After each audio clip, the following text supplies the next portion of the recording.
নমস্কার প্রিয় দর্শক, আমি সৌমিতা নিউ বাংলা চ্যানেলে আপনাদের সবাইকে স্বাগত। আজকের বিষয় হলো মাঘী পূর্ণিমার মাহাত্ম্য কী। চলুন ভিডিওটি শুরু করি।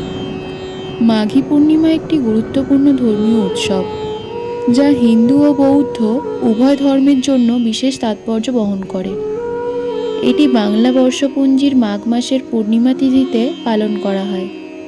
ধর্মীয় বিশ্বাস অনুযায়ী এই দিনটি আত্মশুদ্ধি, পাপমোচন এবং আধ্যাত্মিক উন্নতির এক গুরুত্বপূর্ণ সময়।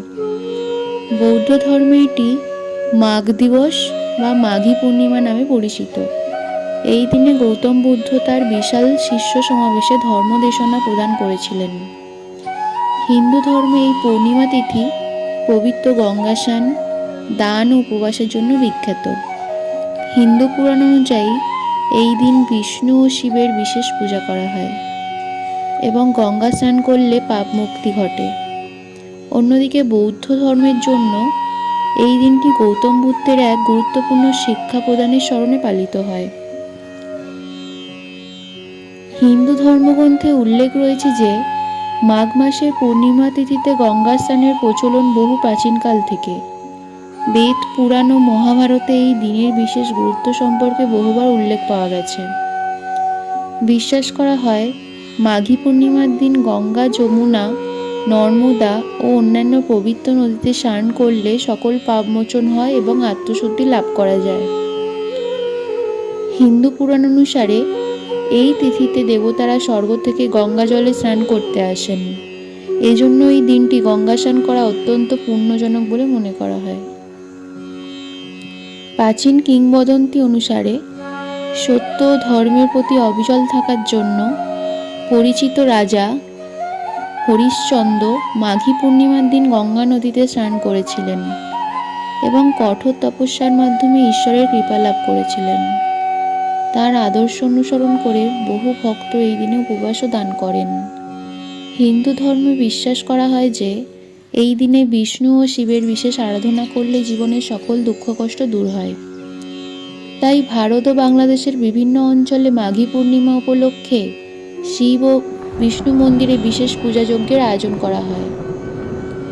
বৌদ্ধ ধর্মে মাঘী পূর্ণিমা এক বিশেষ তিথি, কারণ এই দিনে গৌতম বুদ্ধ তার 1250 জন শিষ্যকে একত্রিত করে ধর্মদেশনা দিয়েছিলেন। তিনি এই সভায় ওবাত পাতিমোক্ষ নামে পরিচিত গুরুত্বপূর্ণ শিক্ষা প্রদান করেন, যা বৌদ্ধ নৈতিকতা ও শীলের মূল ভিত্তি হিসেবে বিবেচিত হয়। এই ঘটনাটি বৌদ্ধ ধর্মের ইতিহাসে একটি গুরুত্বপূর্ণ মাইলফলক।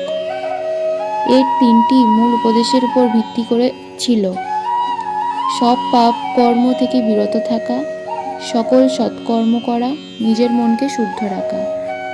বলা হয় এই ধর্মসভায় গৌতম বুদ্ধ ভবিষ্যৎবাণী করেছিলেন যে তিনি 3 মাস পরে মহাপরিনির্বাণ লাভ করবেন। তার এই ঘোষণা অনুসারে বুদ্ধের অনুগামীরা বুদ্ধের মহাপরিনির্বাণ দিবসের প্রস্তুতি নিতে শুরু করেন।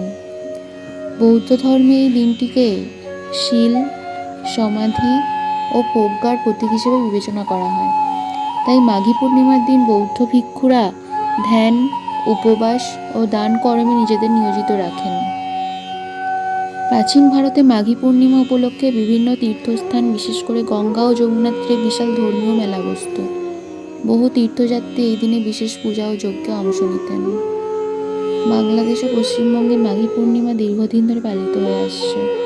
হিন্দু ধর্ম ও বৌদ্ধ ধর্মাবলম্বীরা এই দিনে বিভিন্ন উপবাস, দান ও পূজা পালন করে থাকেন। বৌদ্ধ বিহারগুলিতে বিশেষ ধর্মসভা ও প্রদীপ প্রজ্বলনের আয়োজন করা হয়। বুদ্ধগয়া, যেখানে গৌতম বুদ্ধ বোধি লাভ করেছিলেন, সেখানে প্রতি বছর মাঘী পূর্ণিমায় বিশেষ ধর্মীয় অনুষ্ঠান উপবাসের মাধ্যমে উদযাপিত হয়। বর্তমানে মাঘী পূর্ণিমা উপলক্ষে হিন্দু ধর্মের লোকেরা বিভিন্ন ধর্মীয় আচার পালন করেন। গঙ্গা স্নান, উপবাস, দান ও পূজা এই দিনের অন্যতম প্রধান কার্যাবলী। বৌদ্ধ বিহার ও মন্দিরগুলিতে এই দিনে ধর্মসভা, ধ্যান, উপবাস ও দানকর্ম অনুষ্ঠিত হয়। ভিক্ষুগণ এই দিনে বিশেষ ধর্মদেশনা দেন এবং মানুষকে শীল, সমাধি ও প্রজ্ঞার পথ অনুসরণের উপদেশ দেন।